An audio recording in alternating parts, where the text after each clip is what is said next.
Salam dostlar, sizin bilen tevazı videoda görüşeceğiz. Bugünkü videomuz have got ve has got hakkında. Bu temanı köpünüz bilen, diyen onları içimizde bilmeyeniniz vardır deyip bu videonu tayinladık. I, you ve we, they için have got kullanıyoruz.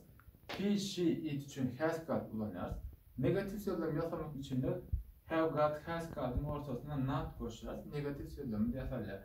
I have not got, you have not got. She has not got, it has not got. Soru söylemi yasamak için de have ile has'i söylem başına alır, soru söylemi yazarlar. Have I got, have you got, has she got, has he got. Temamda bu düşünmek için genişlerin misallardan devam edelim. Değil mi? I have got a book. Benim bir kitabım var. You have got blue eyes. Senin mavi gözlerin var. It has got a long tail. Onun uzun bir kuyruğu var. We have got a good teacher. Bizim good muallimimiz var. They have got nice shoes. Onların oğudun ayakkabıları var. Negatif söylemlerimiz şöyle açımızı alayım. Have got'ların ortasına, have got, has got'ların ortasına not koşarak negatif söylemleri yapacağımız misallar. I have not got a book. Benim bir kitabım yok. You have not got blue eyes. Senin büyük gözlerin yok. She has not got a long dress. Onun uzun bir köyneği yok.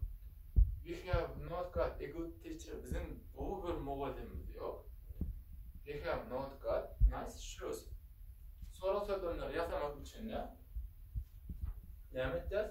Have ile karşı söylem başına alır, soru söylemi yazarlar. Have I got a book? Benim bir kitabım var mı? Has she got a long dress? Onun uzun bir köyneği var mı? Has it got a long tail? Onun uzun bir kuyruğu var mı? Have they got nice shoes? Onların oğudan ayakkabıları var mı?